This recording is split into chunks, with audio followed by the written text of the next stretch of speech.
Sequence एक list of number है। List of number मतलब उसमें बहुत सारा नंबर होगा। ऑर्डर, ऑर्डर का मतलब क्या हो, या तो असेंडिंग या तो डिसेंडिंग, या तो कुछ ना कुछ उसमें पैटर्न है। और वही कुछ पैटर्न होगा तो कुछ रूल होगा। जैसे रीजनिंग में बनाते थे ना, 2 है, 10 है, 8 है, तो फिर 14 है, तो कुछ रूल से ही बन भाग रहा है। जैसे +6 हो जा रहा है, यहाँ पे भी +6 हो जा रहा है। फिर अगला टर्म क्या होगा, 20, तो 20 6 6 बढ़ रहा है ना, तो इसी को क्या कह देंगे, सीक्वेंस। और ये जो टर्म है, ये क्या हो गया, पहला टर्म, दूसरा टर्म, ये क्या हो गया, तीसरा टर्म। कोई भी लिस्ट ऑफ नंबर लिख दिए और कुछ रूल से वो लिखा हुआ है, मतलब उसमें कुछ पैटर्न है जो इरेगुलर नहीं, जैसे 1 2 6 7, ये सीक्वेंस होगा, नहीं होगा। कुछ ऑर्डर होना चाहिए, समझ में आ रहा है निकेत? कुछ ऑर्डर ऑर्डर या फिर कुछ रूल से भागना चाहिए, जैसे कि रीजनिंग वाला क्वेश्चन में होता है। ऐसा लिस्ट बताओ जिसमें सिर्फ इवन नंबर हो। हाँ, इसको जनरलाइज करना है तो कैसे लिख सकता है? जैसे इवन नंबर को क्या लिख सकते हैं, 2 4 6 8, ऐसे करके लिख सकते हैं।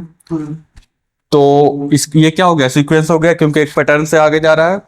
इसको जनरल क्या लिख सकते हैं, इसको लिख सकते हैं कि जो पहला टर्म है, क्या, n+2, तो पहला टर्म है 2 गुना 1, दूसरा टर्म है 2 गुना 2, ऐसे लिख सकते हैं ना। तीसरा टर्म क्या है, 2 गुना 3, चौथा टर्म है 2 गुना 4। तो इसको जनरलाइज करके n बराबर 2n लिख सकते हैं कि a1 क्या हो जाएगा, 2, a2 क्या हो जाएगा, 4, a3 क्या हो जाएगा। यहाँ पे n जो लिखते जा रहे हैं उसके हिसाब से ये आंसर आते जा रहा है। और सही ऑड नंबर के बताओ करके। n n एक एक 1 2 से डिविजिबल है, कैसे नहीं है, तो नहीं है, ऑड है। तो जैसे हम an बराबर 2n लिखे ना, और सही ऑड नंबर का क्या होगा, देखो ऑड नंबर को क्या लिख सकते हैं, 1 3 5, इसी तरह से जाते जाएगा। तो ये देखो, ये क्या है, इस 2 गुना 1 - 1 लिख सकते हैं इसको। या फिर ये लिख सकते हैं कि बगल वाला जो इवन नंबर है उसमें से 1 घटा देंगे तो हो जाएगा। या ये भी लिख सकते हैं कि यहाँ पे 0 है, इसमें अगर 0 भी तो एक तरह का इवन नंबर है, ये इसी से हटाते हैं। चलो अगर इवन नंबर में से 1 घटा देंगे तो आउट हो जाएगा। तो क्या हो जाएगा, n बराबर 2n - 1। अब n का वैल्यू रखो 1, तो कितना आएगा, 2 रखो 3। इस समझ में आ रहा है? तब बताओ कि n बराबर 5 रखेंगे, मतलब a5 के क्या होगा, 11। तो अगर हम लोग को पूछेगा कि ऑड नंबर में फिफ्थ टर्म बताओ, तो क्या हो जाएगा, 9 होगा। हाँ, तो 9 आएगा। ये समझ में आ रहा है इतना? चलो अब बताओ तुम लोग कि ऐसा नंबर जो 6 का मल्टीपल हो, उसका सीक्वेंस बताना है। 6 का मल्टीपल, 6 12 18, तो क्या हो जाएगा, 6n हो जाएगा। ये समझ में आ रहा है?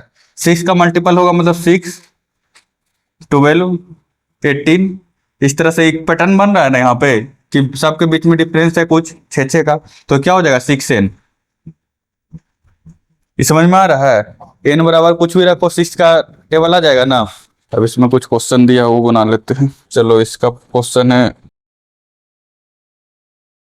तो इसका फॉर्मूला बनाना है, एक्सप्लिसिट फॉर्मूला, या फिर an भी कह सकता है।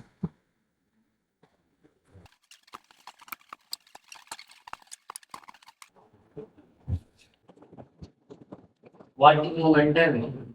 क्या What is momentum? Momentum हम पूछ रहे हैं। Momentum पूछ रहे हैं, momentum। कहाँ से दिमाग में आ गया? जितना ज्यादा मोमेंटम रहेगा उतना ज्यादा डैमेज होगा, समझा?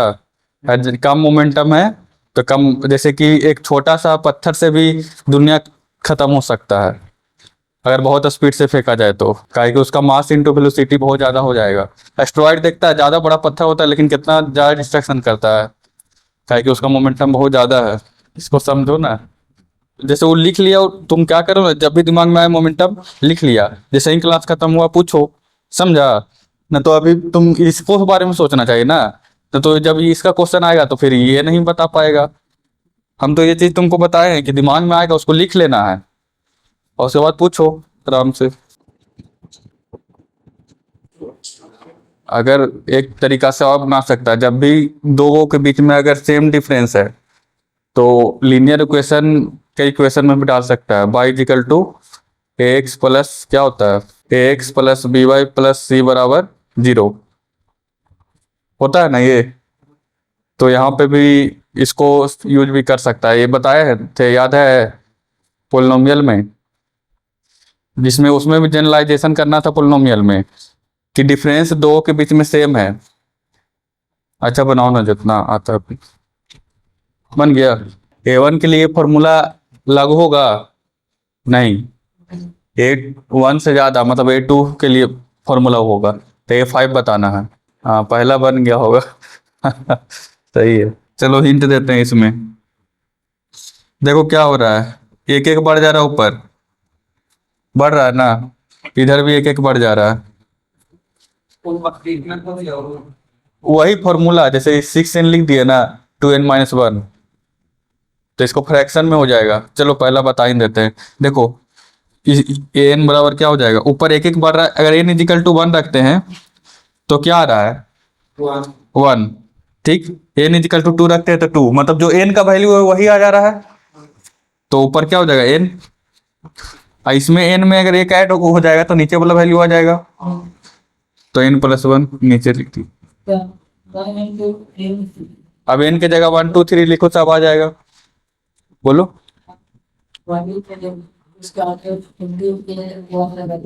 यहाँ पे क्या लगा दिया 1 ऐसे यहाँ पे, तो 1 ये तो इसका कोई वैल्यू है 1 को मल्टीप्लाई का, वो तो रहेगा नहीं रहेगा बात बराबर है ना। समझ में आ रहा है रोशनी कैसे किए। n1 है तो 1 हो गया, प्लस n+1 2 हो गया, फिर n2 है 2+1 3 हो गया, 2 है 3 4 हो गया।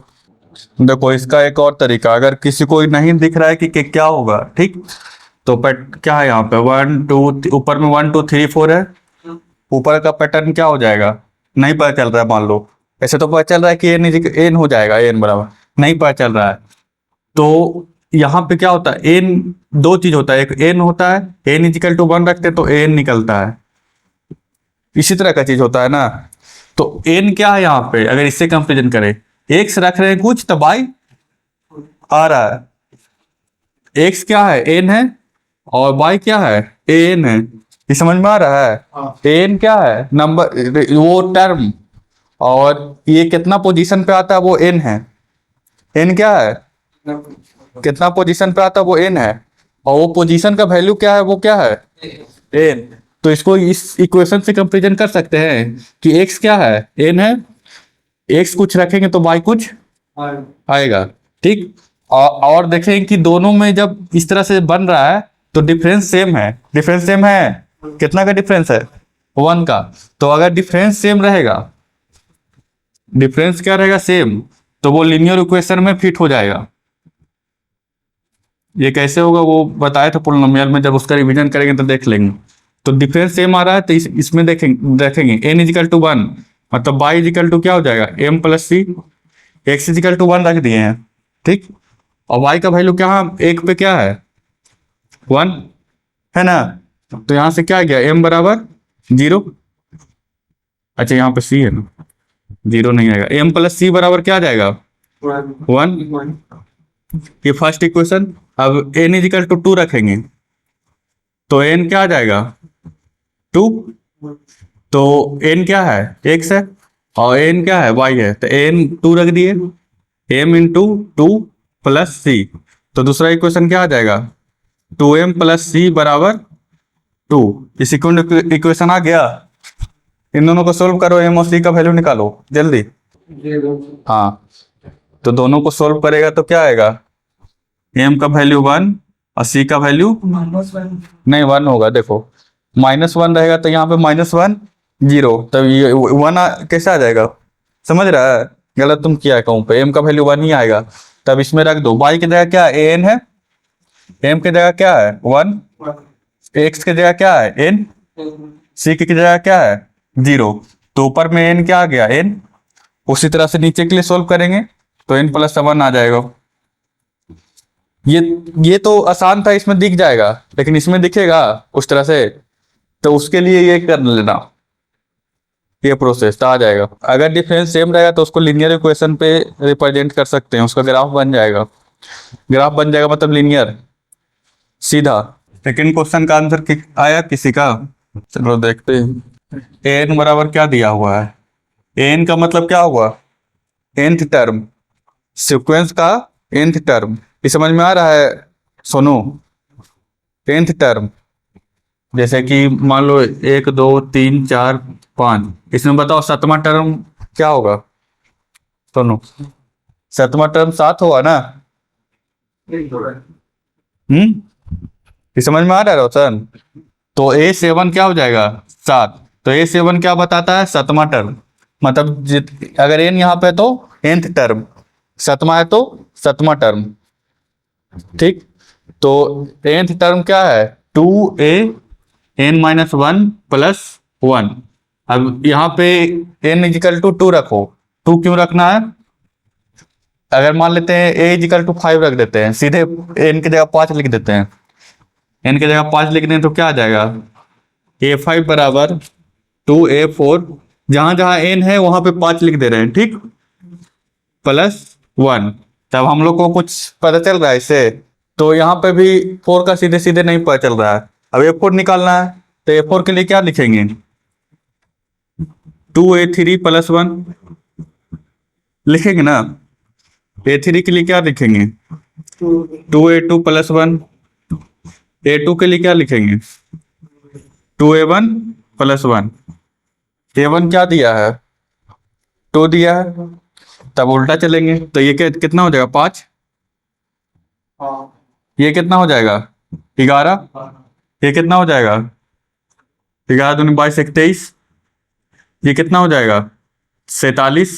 हम लोग को ये दिया हुआ nth टर्म, ठीक, कि nवां टर्म ये होगा, क्या होगा 2an माइनस 1 प्लस 1, ठीक। हमको निकालना है पांचवा term. For a greater than 1 का मतलब इसका मतलब n 1 से बड़ा होगा तभी ये रूल अप्लाई होगा, n 1 से छोटा है तो वो रूल नहीं अप्लाई होगा। मतलब n इजिकल टू 2a तक, अब 2 से लेके इंफिनिटी तक, समझा? 1 से 1 रहा तो अप्लाई होगा नहीं होगा, क्या कह रहा 1 से ज्यादा होना चाहिए, 1 के बराबर भी नहीं होना चाहिए, 1 से ज्यादा।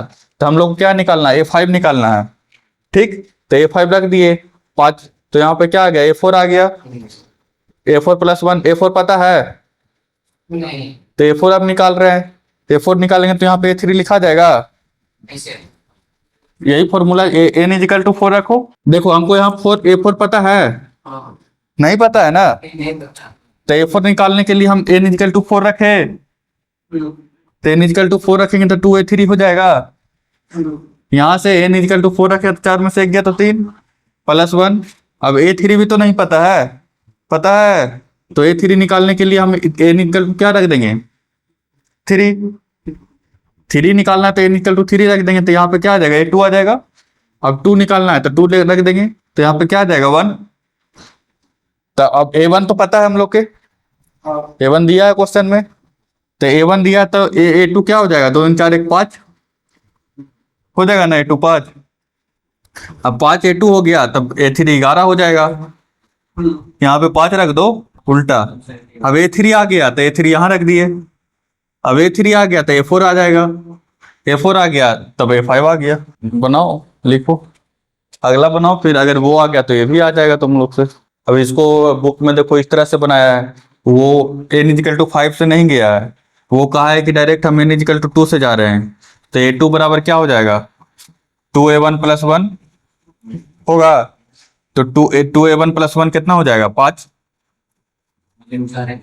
हाँ, अब a3 निकाल रहा है, a3 क्या हो जाएगा 2a2 प्लस 1, तो ये कितना हो जाएगा 11। a4 क्या हो जाएगा 2a3 प्लस 1 23। a5 क्या हो जाएगा 2a4 प्लस 47। अब जो तुमको इच्छा है उससे बना दो। इसमें भी उसी तरह से बनेगा, थर्ड में भी वही करना है। A2 निकालो, A3 निकालो। A3 से यहाँ पे n ग्रेटर देन 2, मतलब n 2 से बड़ा होना चाहिए, तो n 3 होना चाहिए। इसका मतलब क्या हुआ कि n का वैल्यू 2 से कम या 2 के बराबर नहीं हो सकता है।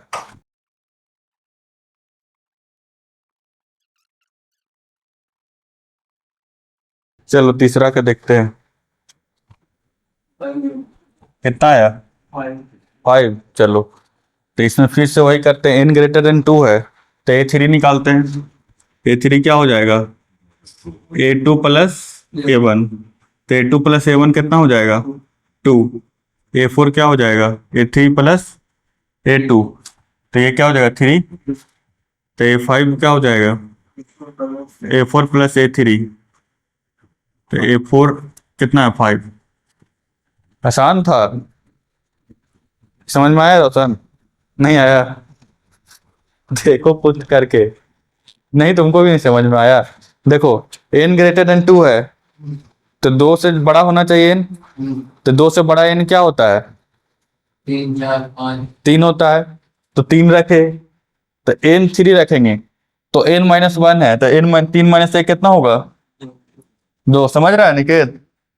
n माइनस 2 कितना होगा? 3 माइनस 2 1। अब A2 दिया हुआ है 1, A1 दिया हुआ 1, तो 1 1 2। अब फिर A4 के लिए करेंगे वही चीज। इसका तो आ गया होगा, क्या है? हाँ 3n। ये समझ में आ रहा है 3n कैसे होगा? 3 का टेबल है, तो n बराबर 3n हो जाएगा।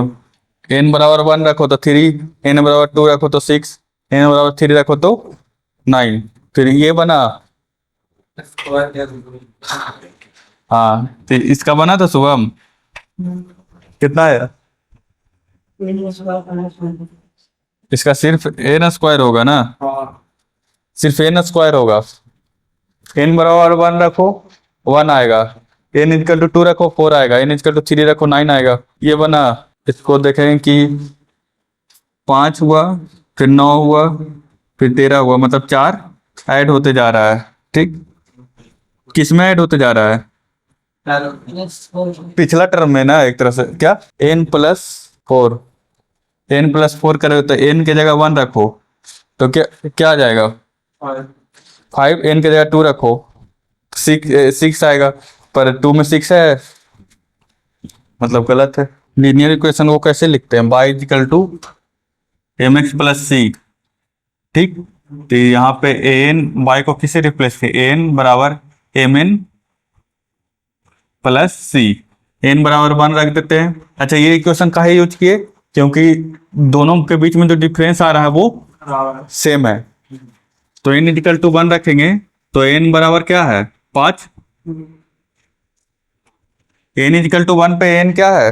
5 तो 5 प्लस 5 बराबर m का वैल्यू क्या है? नहीं पता, प्लस सी। ये समझ में आ रहा है? उसके बाद n इक्वल टू 2 रखेंगे तो n का वैल्यू क्या आ रहा है? 9। तो 9 बराबर क्या होगा? 2m प्लस सी। दोनों को सोल्व करो, सोल्व करो जल्दी, लिख के सोल्व करो। क्या m बराबर 2? m बराबर 2, तो c बराबर, गलत है, m बराबर 2 नहीं होगा। नहीं सर, हम डिफरेंस सेम है ना इन दोनों के बीच, तो इसको हम लोग लीनियर इक्वेशन पे लिख सकते। रुक जाओ, तो लीनियर इक्वेशन पे लिख दिए तो y की जगह क्या लिखेंगे? n, और x की जगह क्या रखना? n। ठीक, n is equal to 1, n is equal to 1 पे n क्या है? 5 है ना। पहला टर्म क्या है? n इजिकल टू 2 पे क्या है? 9। तो वही n इजिकल टू 1, तो n जहाँ पे ये n की जगह 1 रख दिए और n की जगह 5 हो गया, वही यही लिख दिए। 4 1, हाँ सही है, आया n इजिकल टू 4 आया। इसका निकाला m और c, आसान है। देखो c का वैल्यू रख, यहाँ से निकालो, इसमें रख दो, नहीं तो और भी नहीं, शॉर्टकट है। m प्लस सी क्या दिया है? 5 दिया है, 2m प्लस सी क्या दिया है? 9। माइनस कर दो, इक्वेशन गया, माइनस m बराबर -4, m बराबर क्या हो गया? 4, तो c बराबर 1। तब देखो तो क्या हो जाएगा? an बराबर m की जगह कितना आया? 4, तो 4n प्लस 3 कितना आया 1। अब देखो n यही आ गया, n की जगह कुछ रखो, 1 रखेगा तो 5 आएगा, 2 रखेगा तो क्या आएगा, आ गया ना पैटर्न, इस मीटर से आ गया। ये समझ गया ना टर्म कैसे निकालना है अगर से। और अगला क्वेश्चन, अच्छा ही खत्म, नहीं गलत समझ लिया। Find the value of term for b, the term यही है क्वेश्चन, वैल्यू ऑफ एन है यहाँ पे, सॉरी एन का वैल्यू निकालना है जिसके लिए एन कितना हो 90 बनाए। चलो देखो देखो शुभम, पचमा का सोल्यूशन देखो, ये क्या दे रहा है 90 दिया हुआ है, किसके बराबर है एन के बराबर, तो एन कितना है 2n² प्लस 3n बराबर 90। ठीक, अब एन का वैल्यू क्या रखे कि 90 आ जाए, तो एन कॉमन ले लेते हैं, तो क्या हो गया 2n प्लस 3 बराबर 90, तो ये क्या हो गया 2 फैक्टर में आ गया। अब 90 भी किसी का फैक्टर है, अच्छा ये फैक्टर है, तुमको नहीं लगता ये ऑड है, ये ऑड नंबर है कि नहीं है, एन का कुछ भी वैल्यू रखो ये ऑड आएगा।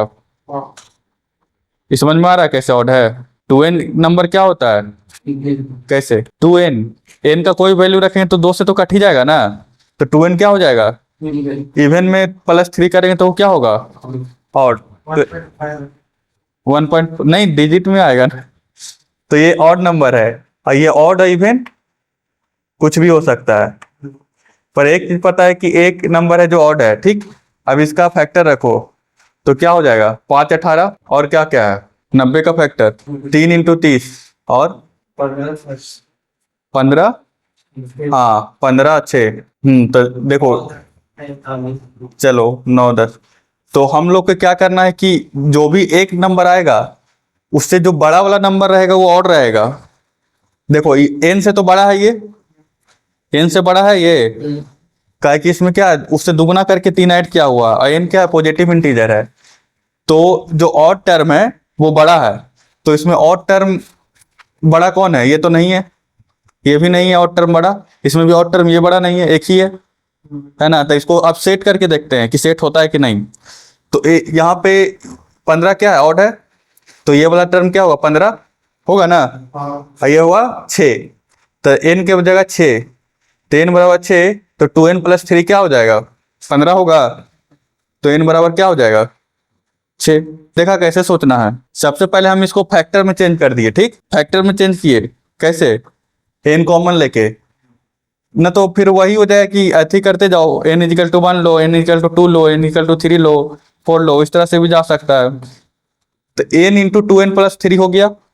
अब ये ऑड नंबर है और ये ऑड इवन कुछ भी हो सकता है, तो ये ऑड है तो ये ज्यादा है, कैसे ज्यादा है, काहे कि n से ज्यादा बड़ा ये होगा, ये कैसे होगा समझ में आ रहा है, काहे कि n पॉजिटिव इंटीजर है, अगर n नेगेटिव इंटीजर रहता तो ये होता नहीं होता, n पॉजिटिव इंटीजर है इसलिए ये वाला है जो बड़ा है, ये है जो मतलब ऑड वाला पार्ट क्या है बड़ा, इवन वाला ऑड इवन कुछ भी हो सकता है, वो क्या पार्ट है छोटा, तो हम इसका क्या किए फैक्टर लिखे, तो 18 5 18 बड़ा है, तो 18 बड़ा है तो 18 ऑड है नहीं है, फिर 30 भी ऑड नहीं है, एक ही कंडीशन आया जिसमें 15 क्या है, 15 क्या है 45 गुना 45 गुना 2, हाँ चलो ये बहुत अच्छा सोचा कि यहाँ पे बड़ा क्या है ऑड है, तो यहाँ पे n = क्या होगा 2,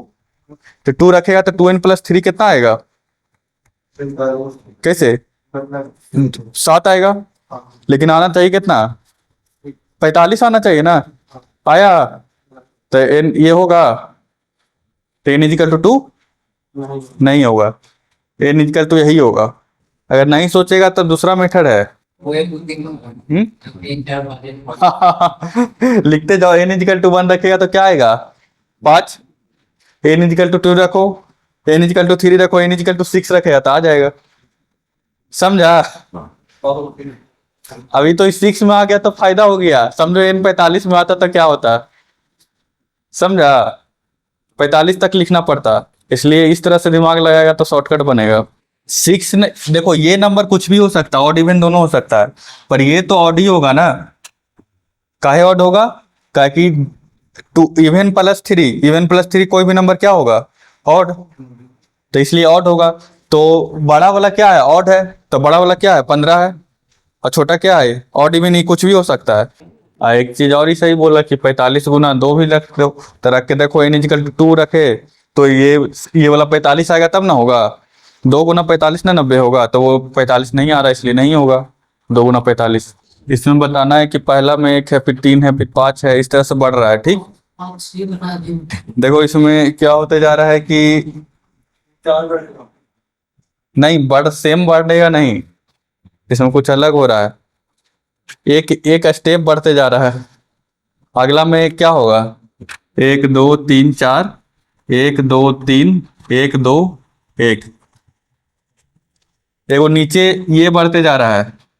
हर चीज में देखो ये सेम है, जैसे ये टर्म यहाँ पे आ गया, ये पूरा टर्म यहाँ पे आ गया, ये पूरा टर्म यहाँ पे आ गया, ये ऐड होते जा रहा है। इतना हिंट दे दिए, इससे ज्यादा हिंट नहीं दे सकते। सोचो, बढ़ते जा रहा है। 2 3 नहीं बढ़ रहा है, देखो इसमें टर्म कितना है, एक डॉट कितना है, एक, इसमें 3, इसमें कितना हो गया 6, और इसमें कितना हो गया 10। तो ये लीनियर बढ़ रहा है, लीनियर नहीं बढ़ रहा है। देखो 1 3 6 10, डिफरेंस सेम है, तो लीनियर इक्वेशन से बनेगा नहीं बनेगा। सोचो ये अभी जो बताया उसको ध्यान देगा तो बन जाएगा।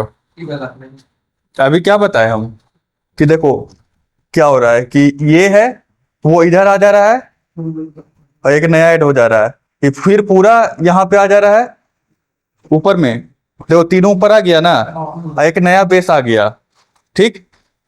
ये फिर पूरा ऐड हो गया ऊपर, और एक नया बेस ऐड हो जा रहा है। यही है सबसे अच्छा क्वेश्चन। इसमें देख रहा है कि एक नया हमेशा ऐड होते जा रहा है बेस, ये ऐड होते जा रहा है नीचे वाला, ध्यान से देखो ये ऐड हो रहा है, और बाकी सब सेम है। देखो ये यहाँ है, यही वाला चीज, ये पूरा यहाँ पे है, ये पूरा यहाँ पे है। इसको 2 हिस्सा में बांट के देख रहे हैं, आने दो। अब कुछ ऑब्जर्वेशन मिल रहा है इसमें कि एक पहले तो बेस ऐड होते जा रहा है, और जो ये है वो बेस के ऊपर हो रहा है, ये पूरा बेस के ऊपर। हाँ वो देखते हैं, देखो हर एक में डॉट कितना बढ़ रहा है, सोचो। नहीं देखो, अगर मान लेते हैं n इक्वल टू 1 है, ठीक, इसमें n इक्वल टू 2, यही ना है, तो तुमको नहीं लगता जितना n है उतना ही बढ़ रहा है, जितना n है उतना ही नीचे बेस में बढ़ रहा है, ये समझ में आ रहा है। और क्या हो रहा है, जो पिछला टर्म है वो भी उसमें ऐड हो रहा है, मतलब पिछला टर्म को क्या कहते हैं an-1, इसमें an-1 ऐड कर दे, मतलब ये टर्म ऐड कर दे इसमें, तो हो गया ना, इसमें भी an-1 ऐड कर दे तो हो गया, मतलब पिछला टर्म, ये तीनों टर्म यहाँ पे आ गया और बेस यहाँ पे आ गया, तो n क्या हो गया an-1 प्लस n, जहाँ पे a1 बराबर 1 है, और यहाँ पे n ग्रेटर देन 1। बताते हैं फिर से, देखो इसमें क्या हो रहा है, सब में देखिएगा तो एक बेस बढ़ रहा है, जैसे इसमें बेस 2 था, फिर 3 गो बेस हो गया, फिर 4 गो बेस हो गया, मतलब जैसे जैसे n जा रहा है, जैसे n इक्वल टू 2 है तो यहाँ पे 2 नीचे बढ़ रहा है, ठीक, 3 है तो 3 बढ़ गया, 4 है तो 4, और उसके बाद क्या हो रहा है, ये पूरा टर्म इधर ऐड हो जा रहा है, एक तो बेस बढ़ रहा है, एक पिछला टर्म भी। हाँ, तो पिछला टर्म को किससे दर्शाते हैं, n-1, an क्या है, ये एक टर्म है, an-1 पिछला हो जाएगा, समझ रहा है, जैसे a5 हो गया, a4 हो गया, इसका पिछला टर्म क्या होगा a4, तो ये an है तो ये n-1 होगा ना, समझ रहा है ना।